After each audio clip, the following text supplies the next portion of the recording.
Une fois les caméras éteintes, ces célébrités redeviennent des parents comme les autres. Elles ont accepté de se confier à Rémi, lui-même papa.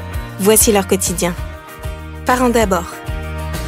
Bonjour à tous, nouvel épisode de Parents d'abord, le podcast de Télé Loisirs consacré, vous le savez, au thème de la parentalité. On y parle éducation, valeurs, transmission et aujourd'hui, j'ai le plaisir d'être aux côtés, non pas d'un invité, mais de deux invités, deux super papas qui sont au cœur d'une série documentaire passionnante, diffusée en ce moment sur Disney+. C'est très émouvant, ça retrace l'ascension de l'un des chanteurs préférés des Français, Soprano, et ça raconte surtout l'histoire d'une amitié, l'histoire d'une bande de potes qui ont déplacé ensemble des montagnes. Tout d'abord, bonjour Soprano. Salut, comment tu vas ? Ça va très bien, merci. Et je le disais, tu n'es pas seul aujourd'hui à mon micro Soprano, je suis avec ton pote Djamali. Bonjour Djamali. Salut. Alors Djamali, tu es présenté dans la série comme l'homme sage, celui qui tient les murs de la fraternité. Et oui, ce sont tes mots, Soprano, tu les reconnais. Exactement. Est-ce que c'est vrai ça, Djamali ? C'est toi la sagesse dans cette bande de quatre potes ? Oui, c'est vrai, mais c'est... Je vais pas dire que je tiens tout seul les murs de la fraternité. Je veux dire, c'est un échange avec eux. Ils sont assez humbles, mais je veux dire, je peux pas les tenir seuls. Mais oui, en l'occurrence, ça fait partie d'une de mes personnalités. Une des missions dans la bande de quatre potes, on peut citer les deux qui ne sont pas avec nous, ils s'appellent Mathéo et Mej. Et vous le verrez dans les 6 épisodes de cette série. Alors avant de parler des valeurs que vous véhiculez dans cette série documentaire et que vous transmettez, j'en suis certain, à vos enfants, première question, Djamali, encore, comment est née l'idée de cette série documentaire ? L'idée, elle est née en parlant entre nous, et c'est Mej qui a semé la graine et qui se disait qu'un jour ce serait formidable de raconter notre histoire parce que elle est quand même remarquable et que ce serait bien de pouvoir en faire profiter plein de personnes, plein de jeunes. Et vos enfants également. Et notamment nos enfants. C'était même le but. C'est vrai ça. Parce qu'on s'est dit qu'il fallait leur laisser un héritage, il fallait leur expliquer que c'était pas aussi simple. Là aujourd'hui, ils ont une vie confortable, mais ça c'est pas venu du ciel. On a Ils ont beaucoup quel âge ? travaillé. On peut rappeler l'âge de vos enfants, Sopra ? Alors moi, la grande, elle va faire 15 là. Ouais. Elle va faire 15. Bon anniversaire. Voilà. Et le garçon, il a 12 et la dernière, elle a 10. Et Djamali ? Moi, le grand, il a fait 16 ans là. Ouais. Le deuxième, il a 11 ans. Et la dernière, elle a 8 ans. Donc j'imagine qu'ils l'ont évidemment tous vu, vos enfants, cette série. À l'heure Ils sont en train de le regarder. Je te jure, c'est vrai, ils sont en train de le regarder maintenant dans leur coin. Et c'est vrai que c'était important pour nous qu'ils puissent le voir et comprendre que, parce que souvent, on le dit souvent, quand par exemple ils font des cacas nerveux pour, je veux ci ou pas ça, ou je sais pas, où ils se plaignent, nous on leur explique toutes les 3 secondes et nous on n'a pas connu ça. On a galéré. Vous l'avez vu, voilà. Mais je trouve que c'est, même si aujourd'hui ils peuvent avoir ce qu'ils veulent parce qu'on a travaillé pour, mais c'est aussi important de leur faire comprendre que c'est pas facile, qu'on peut pas claquer des doigts et avoir tout ce qu'on veut. Donner la valeur des choses, c'est important. Et justement dans ce documentaire, ce n'est que valeur. Ça veut dire ce n'est pas important d'avoir de l'argent. C'est qu'est-ce que tu en fais. Ce n'est qu'un outil. Il faut avoir la valeur des choses. Donc c'est un truc qu'on essaye d'insister. Ils sont fiers de leur papa, Soprano, et Djamali aussi, même question. Djamali, je vais répondre pour Djamali. Djamali, oui, vu la photo que j'ai vue il y a tout à l'heure, parce que ces enfants, ils ont fait une photo devant une pub avec la photo que de leur père, et ils sont tous à côté de la photo. C'est magnifique. Donc bien sûr, ils sont super fiers. Et toi, Soprano ? Moi, mes enfants, ils sont fiers. Après, ils croyaient que quand ils sont nés, leur papa était déjà connu avant même. Ouais. Donc du coup, ils croyaient que tous les tontons étaient passés à la télé. Donc c'était rigolo. Mais pour eux, c'était normal d'avoir un papa qui passe à la télé. Ils se sont dit, tout le monde y passe à la télé, tous les papas. Mais ils sont super fiers et ils sont super fiers. C'est vrai que pour les enfants, je parle des miens et ceux de Saïd, ils ont toujours vu Sopra à la télé. Ouais. Donc ils se disent quelque part qu'on a évolué dans un environnement télévisuel, mais alors c'est pas le cas. Et donc cette série leur permettra de découvrir qu'il y a eu un avant. D'un avant et un après. Moi je trouve que c'est au même titre que les monsieur et madame tout le monde, ils vont découvrir aussi notre histoire. De la fierté, mais est-ce que ça n'a pas été, là je me tourne plutôt vers Soprano, puisqu'effectivement cette notoriété, on la voit dans la série, t'es l'un des chanteurs les plus populaires de ta génération, est-ce que ça n'a pas quand même pu être un fardeau, cette notoriété pour eux, pour tes enfants, pour ta famille? Mais bien sûr, c'est pour ça que jamais on les voit, jamais ils ont une vie totalement normale, ils sont en école publique, et pour ça. C'est important, ça. T'as voulu qu'ils restent à l'école publique. Oui, je voulais qu'ils restent en école publique. Leurs camarades savent que tu es soprano, qu'ils sont le fils de la star de cette génération. Ils le savent, mais comment t'expliquer? Vu que justement je fais tout pour protéger ma famille, les gens ils ont beaucoup de respect par rapport à ça. Et à chaque fois, quand par exemple je suis en famille ou quand il y a mes enfants ils vont à l'école, tout le monde indirectement essaie de les protéger dans le sens où dès qu'il y a quelqu'un c'est le fils d'eux, non c'est bon. Et les selfies par exemple quand quelqu'un vient te voir dans la rue pour faire un selfie, est-ce que ça ils le vivent bien ou ils se mettent un petit peu en retrait comme ça peut? Ils ont l'habitude, ils se mettent un peu derrière. Après ils ont grandi dans ça, ils ont l'habitude. Mais c'est là où c'est dur, c'est que je vois dans leurs yeux que ils sont méfiants à chaque fois parce qu'ils se disent la personne me parle, pourquoi? Parce que on m'aime bien ou parce que je suis la fille d'eux. Ça je peux rien y faire. Je peux rien y faire.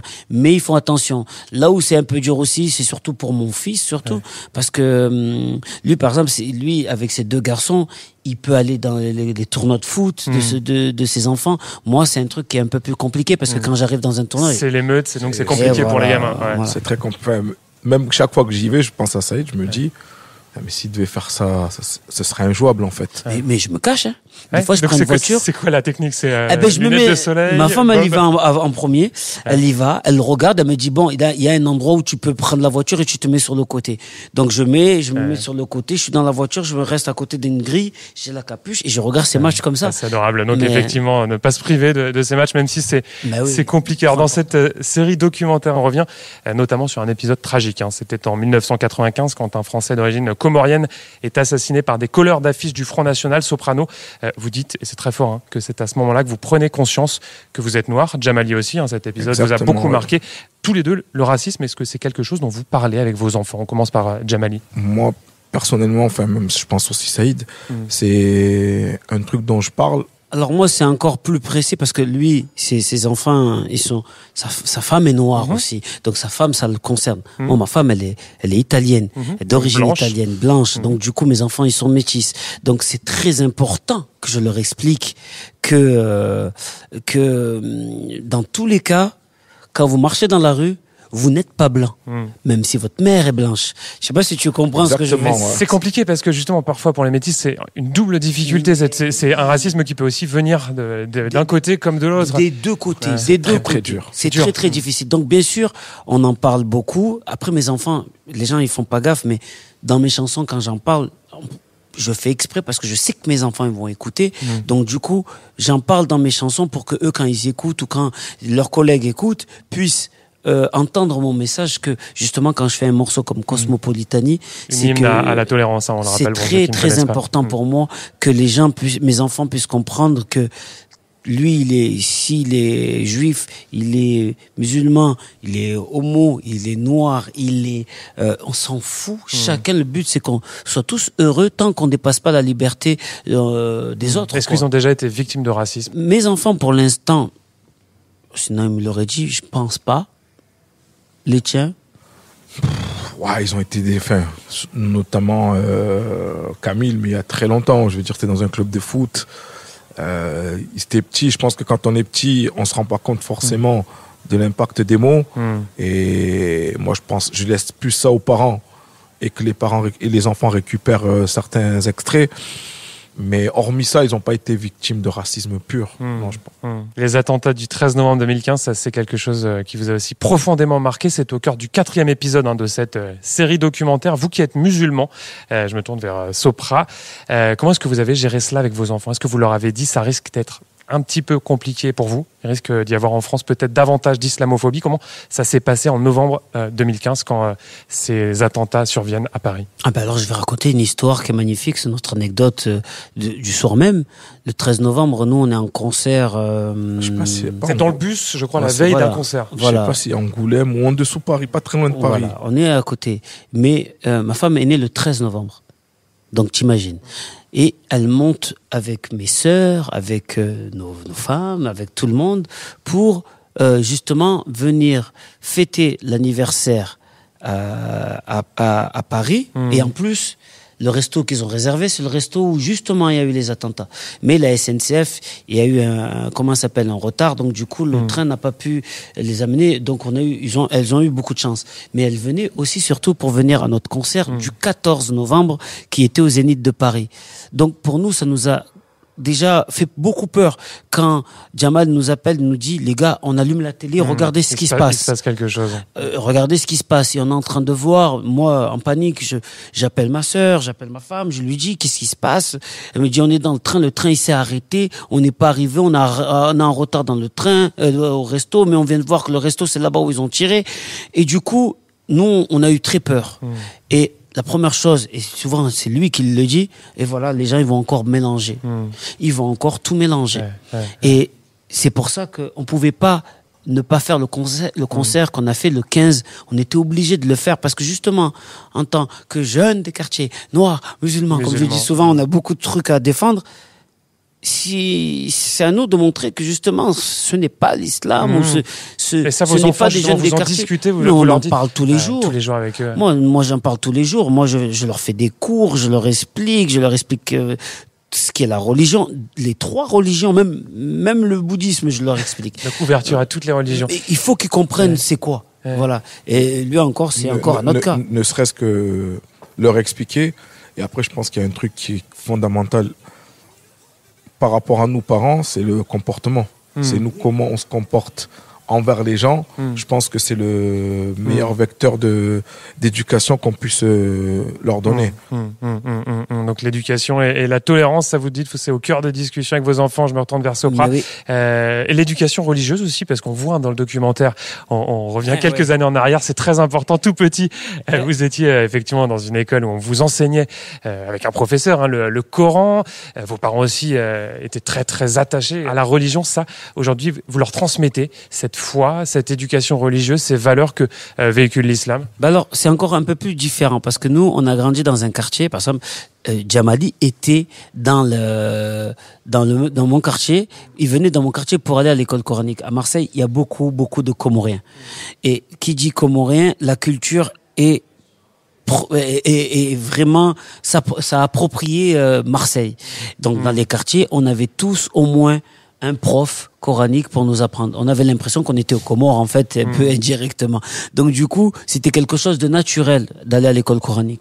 Les générations maintenant avec nos enfants, moi, je leur ai appris à prier, bien sûr, je leur ai appris la religion, mais je leur ai pas dit, il faut que vous soyez dans la religion, il faut nanana. Tu les laisses libres de choisir. Je les laisse libres, et ce qui est important, c'est que leur mère n'est pas musulmane. Donc, du coup, je suis pas là pour... Mais eux sont musulmans dans le sens où ils fêtent les religions, mais même ils fêtent Noël, donc ils fêtent aussi les fêtes catholiques. Mais oui, bien sûr. Après, ma grande fait le ramadan. Le garçon, il le fait pas, mais la grande, oui. Parce qu'elle dit, ouais, j'ai envie de le faire, j'ai envie de comprendre, j'ai envie de m'intéresser. Et je pense que y a pas que moi qui est comme ça, parce que souvent les gens ils croient que la religion se fait imposer par les gens. Non. Il y en a plein de couples mixtes qui font comme moi. Il y en a plus que les gens pensent. Alors la religion, on en parle, il y a quelque chose de très important aussi, et à tous les deux dans votre vie, c'est la musique. Ça, c'est au cœur de votre vie. Jamali, d'ailleurs, on vous voit chanter, puisqu'aujourd'hui, on le dit, vous travaillez dans l'ombre, vous êtes un peu le DRH, c'est ce qui se dit, vous verrez, pour ceux qui n'ont pas encore vu la série, c'est un peu votre rôle, mais vous avez chanté quand vous étiez gamin. Clairement, j'ai une carrière qui s'est arrêtée très tôt, mais je suis fier de cette carrière. Donc question pour tous les deux, est-ce que parmi vos enfants, il y en a qui veulent devenir chanteurs? Pas que je sache, pour l'instant. Pas de vocation, ouais. Ils m'en parleront. En tout cas, je sais qu'ils kiffent la musique comme nous on kiffe, parce que on écoute les mêmes playlists.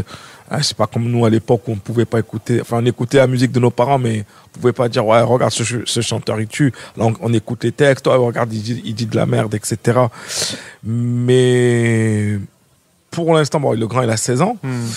J'ai pas de vocation pour l'instant du côté des enfants de tes enfants de Jamali. Et toi, Sopra, est-ce qu'il y a déjà des débuts, des velléités, des vocations chez tes enfants? Alors, ma grande, non.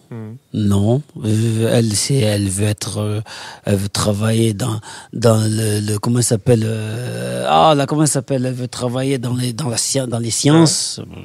Scientifique, donc, ouais. Je dis merci, magnifique.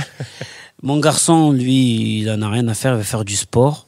Donc lui, la musique, il s'en fout. Par contre, la dernière, elle veut être artiste. Tous les jours, elle me saoule pour que je lui apprenne à chanter. Je veux être Jamali qui se marre, pourquoi? Parce que dans son personnage, ça lui va. Ouais, ma fille, j'ai dit, ouais. Ma fille, c'est un personnage, la dernière. C'est vrai. Donc, oui. Donc, du coup, oui, elle a tout tenté. La chanson, le théâtre. Là, par exemple, ce week-end, j'étais à son spectacle de théâtre. Je la regardais, j'étais mort de rire parce que j'ai dit, il y a que elle pour me faire ça. Donc, oui, c'est possible qu'un jour, elle arrive avec une guitare et me dit, papa, voilà, je vais sortir un disque. Alors, on parle de musique, Soprano. Tu as dédié à chacun de tes enfants un titre. C'était quoi l'objectif? C'était de leur léguer un héritage, un petit peu comme cette série dont on parle. Mais ces titres, c'était quoi? Leur dire que vous les aimiez plus que tout par la musique? Raconte-nous. C'était important pour moi de leur dédier une chanson.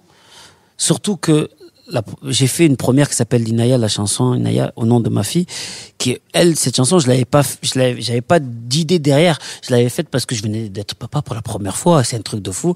Donc je voulais lui déclarer ma flamme parce que c'était un truc de fou. J'avais pas pensé que j'en allais avoir 2 autres après, tu vois. Donc mais du coup, j'ai fait la première. J'ai fait le deuxième pour mon fils qui s'appelle Accroche-toi à mes ailes, parce que je parlais à mon fils, je lui disais que la vie elle va être dure, tu es un garçon qui va affronter beaucoup de choses, donc il faut que donc je lui ai écrit. À un moment donné, la dernière, j'étais obligé. En plus, c'est la plus caractérielle, donc la fameuse dont on parlait il y a quelques temps. Clairement que tu aurais eu des histoires. J'aurais eu des histoires de ouf, tu vois. Donc c'était important mais aussi c'est pour lui aussi. C'est juste une déclaration. Une déclaration. 2007, il y a une chanson. Là, c'est un peu plus triste puisque c'est une chanson qui est dédiée au fils que tu n'as pas connu.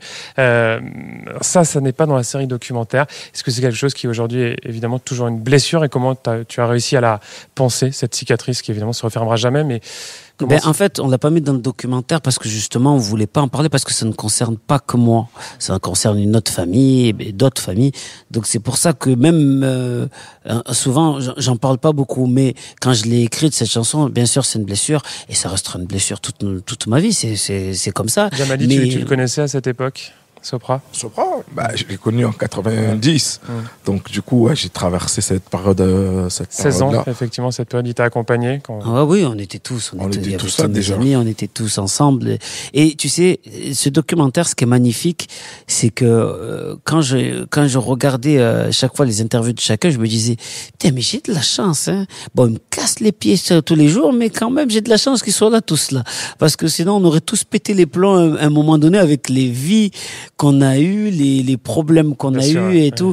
Et c'est pour ça que c'est très important. C'était important pour nous de faire un docu qui parle de nous 4, pas que de moi, pour justement montrer à nos enfants, parce que nos enfants, ils traînent ensemble. Pour juste finir sur cette blessure et après on passe effectivement à un autre thème, c'est quelque chose que vous espérez toujours, Sopra, retrouver ce garçon. Bien sûr, comme tous les papas, toujours, tous les jours.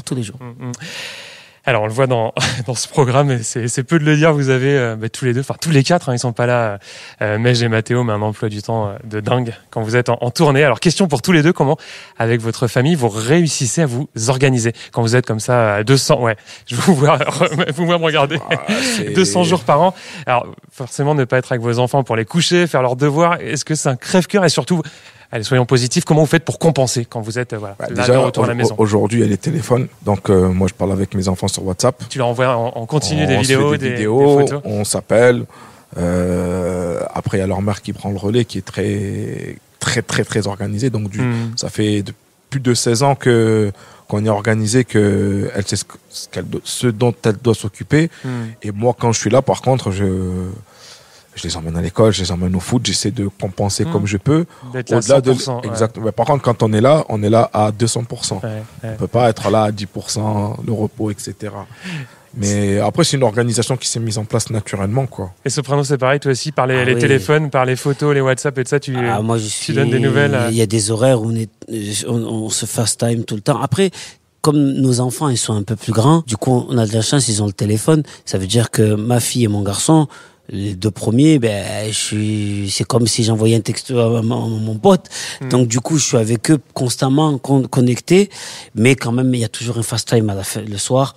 Mais c'est une grosse organisation. Après, on a de la chance, comme je t'ai dit, comme on est des amis d'enfance, nos femmes entre elles s'entraident. Donc ils se connaissent, ça fait un groupe finalement. Voilà, les gamins se connaissent, les femmes se connaissent. Ouais. Ils ont les emplois du temps, toutes elles ont nos emplois du temps, elles seront surtout le mieux. Donc du coup, si Saïd il est là, ça veut dire que lui il est pas là, ça veut dire que lui il est pas là. Donc on s'organise, les filles viennent on mange ensemble, on prend les anniversaires. Pour nous, le truc le plus compliqué, c'est les anniversaires parce qu'il y a beaucoup d'enfants. Et j'ai l'impression que perso, j'ai tous lâché les l'affaire. week-ends, nous on a pété les plombs, on a arrêté. Les anniversaires c'est bien, on se les souhaite, mais après on peut plus faire un c'est goûter. Pour vous. Après je peux comprendre le fait de vouloir rassembler, je l'entends, je le comprends, mais après c'est-à-dire que déjà le peu de week-end qu'on a, on se concentre sur le foot, sur les activités, la gymnastique en l'occurrence pour ma fille. Si on rajoute les repas de famille, les anniversaires, on a plus de vie. Des fois, le week-end, on arrive, on dit, mais. On a plus de vie, quoi. À la base, justement, je me suis dit, on va prendre un week-end, on part tous ensemble. Ah non, on peut pas. Lui, la foot. Elle a l'anniversaire de là-bas. Elle doit préparer J'ai dit, mais c'est quand qu'on a un emploi du temps de dingue également. Ils ont plus mais c'est eux qui ont plus un emploi du temps. Notre planning, il est un peu plus ouvert que le leur, je crois. Et vos femmes, t'en parlais il y a quelques instants. Est-ce que, dans le documentaire, ça, on le voit pas beaucoup, mais est-ce qu'elles vous conseillent artistiquement? Est-ce qu'elles vous disent parfois ça c'est une bonne idée, ça c'est pas une bonne idée, ou pas du tout? Elles s'impliquent pas du tout sur l'artistique. Je vais parler pour Jamal. Moi, je pose jamais la question parce que sinon, à chaque fois, ça part dans tous les sens. Je pense que ça part dans tous les chacun son métier. Non. Mais quand même. On communique. Mais oui, on communique. Elles savent tout ce qu'on fait. Ouais. Mais par exemple. Mais toi, ta femme, par exemple, est-ce que tu lui montres des maquettes avant de les sortir? Je montre plus à mes enfants et après elle à la fin. Parce que sinon, quand elle va dire un truc négatif, ça va m'énerver. C'est vrai. Parce que c'est les seules personnes qui arrivent à appuyer sur le bouton. Là, tous les papas qui écoutent, ils vont dire, mais c'est vrai. Il y a que, moi, je suis quelqu'un de très calme. C'est la seule personne qui peut appuyer sur le bouton et que je monte en l'air. Mais par exemple. Ta femme, c'est quoi? Un avis, j'imagine, qui compte. Mais oui, bien sûr. Mais je vais te donner une anecdote. Il y a une chanson à moi qui s'appelle Fresh Prince. Fresh Prince, pour les gens qui connaissent, c'est Jeffrey Romano des Glaçons. C'est elle qui l'a choisi, en fait. À la base, on devait sortir un autre morceau, mais j'ai dit, mais pourquoi tu sors pas celui-là? Regarde les enfants, tous ils font Jeffrey. Mais j'ai dit, mais ils connaissent pas Will Smith, ils connaissent pas le Prince de Bel-Air. Elle m'a dit, mais toi, tu connaissais Mia? Elle a dit, tu connaissais Champagne dans les groupes de funk? Et c'est là où les enfants, ils nous apprennent des choses aussi. C'est que malgré qu'ils ne connaissent pas le Prince de Bel-Air, ils connaissent pas Ma Famille d'abord, toutes les séries que nous, quand on était petits, on regardait, aujourd'hui, grâce à l'occurrence Disney ou tout autre programme, ils peuvent se rattraper. Et tous nos enfants, ils connaissent le Prince de Bel-Air, ils connaissent Michael Kay, ils connaissent Malcolm. Et même les morceaux, même nous à l'époque on était impliqués dans la musique, donc du coup on allait écouter ce qui se faisait avant, on n'écoutait pas que ce qui se faisait à l'heure, en temps et en heure. Et nos enfants c'est exactement la même chose, ils vont, ils se renseignent, ils s'éduquent, c'est bien. À l'heure où aujourd'hui tout se consomme très très rapidement, il y a une petite génération de passionnés qui aiment la musique et on a plus accès aussi grâce aux plateformes à plein de trucs, notamment les films, la musique, etc. Là, on parlait du rythme de dingue de la tournée. Finalement, il y a quelque chose qui était positif. On le voit dans le documentaire diffusé, je le rappelle en ce moment sur Disney+. C'est le Covid, la pandémie. Je dis que c'est positif. Racontez-nous, peut-être Jamali, on va commencer. Pourquoi ça a permis finalement de stopper la machine? Ça allait trop vite. Déjà, je pense aussi, il est important de rappeler que on avait déjà aussi prévu de nous arrêter. Ça nous arrêtait de force. Enfin, on n'allait pas s'arrêter parce qu'on avait prévu de faire les choristes. Mais je pense que c'était essentiel psychologiquement et physiquement de se reposer et de se recentrer. Et je pense que ça nous a tous été plus ou moins bénéfique, mais je pense en l'occurrence physiquement ça a été bénéfique en tout cas. Se recentrer sur la famille aussi. Oui, moi j'avais déjà commencé, j'avais entamé depuis un an avant ou 2 ans les réseaux, je les ai laissés à mes collègues pour qu'ils s'en occupent. Donc depuis ça fait maintenant 4 ans j'y suis plus. Donc déjà ça m'a enlevé. Après il fallait arrêter un peu, ralentir tout ce qu'on faisait. Je faisais The Voice Kids, plus la tournée, plus la sortie de promo, plus ce truc. Donc on a ralenti avec The Voice, on a ralenti la tournée. Cette année on ne fait que les stades. mais c'était important de se recentrer sur l'essentiel, c'était la famille. Et ça, ils l'ont apprécié, j'imagine, vos enfants, d'avoir leur papa à domicile, donc c'était un peu contraint et forcé au début, mais finalement, c'était... Mais tu sais, j'ai jamais... C'est un truc de fou, le Covid. Moi, en plus, j'ai eu une tragédie pendant... Je perds mon père sur le... On le voit dans le documentaire. À cause du Covid, mais c'est la première fois que je suis resté autant de temps avec les petits et ma femme à la maison. C'est un truc de fou de le dire, mais je sais pas si tu vois ce que je veux te dire. Ouais. Ça veut dire qu'on a vécu ensemble. Alors qu'avant, on vivait ensemble, mais on n'était pas ensemble. Et moi, en plus, je profitais, j'avais installé il y avait une chambre où j'avais mon studio et j'enregistrais les morceaux. Donc, ils étaient là quand j'enregistrais. Ils étaient là, moi, quand je faisais les devoirs avec eux. On s'arrêtait, on faisait les devoirs avec eux. On nous sortait les tablettes, on vérifiait tous les trucs. Bon, c'est là que je me suis rendu compte que j'ai tout oublié de l'école. Et surtout, le truc que, en plus, Jamal me dit toujours, c'est qu'il fallait les divertir. C'est ça. Il fallait s'en occuper. C'était la misère. Même s'il y avait Netflix, il y avait les devoirs, mais il y avait les Netflix, les Disney, etc. Mais après, à un moment donné, ça s'arrête. Tu peux plus dire ça. J'ai dit, wesh. Donc, soit tu fais des activités avec eux. Ça veut dire que dès que tu as fait un truc, c'est fini. Allez, c'est fini. Les garçons, qu'est-ce qu'ils faisaient chez lui?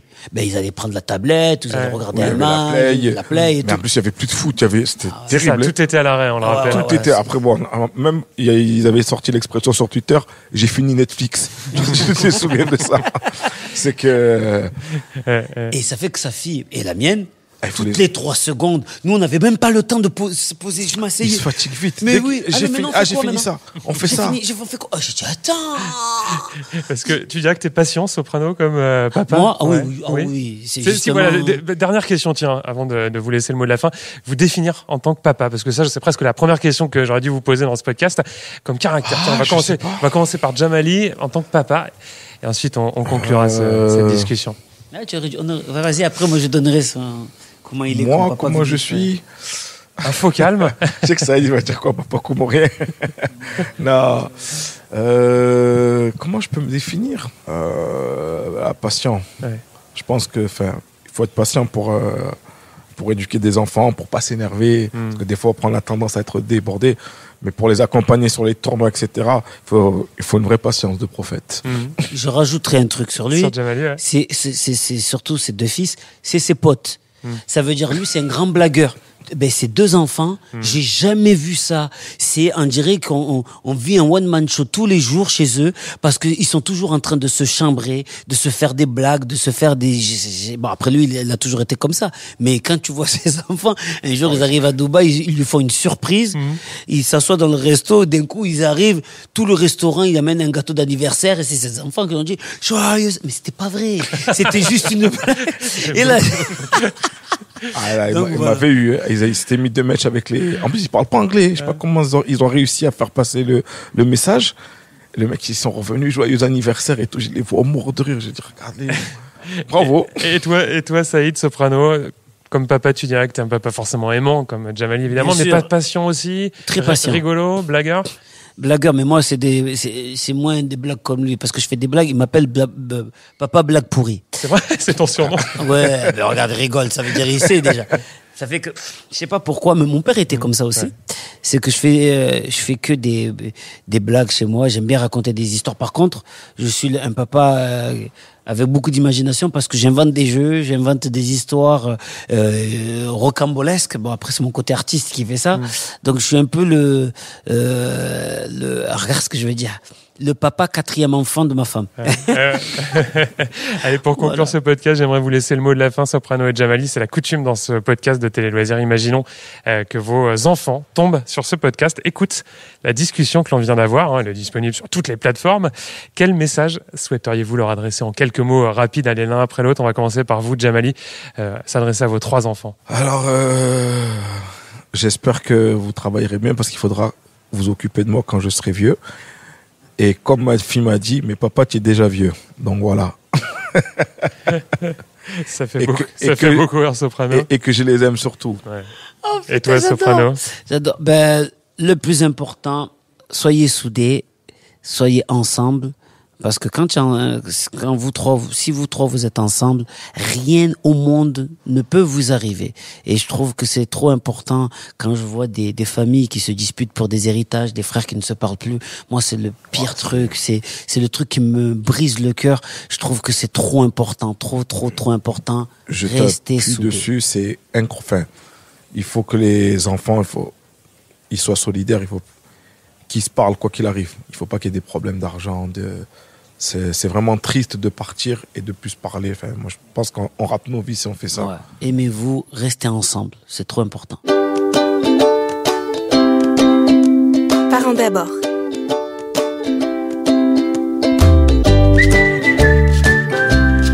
Et je rappelle que vous pouvez retrouver ce podcast sur Deezer, Spotify, Apple Podcast et toutes les plateformes de podcast.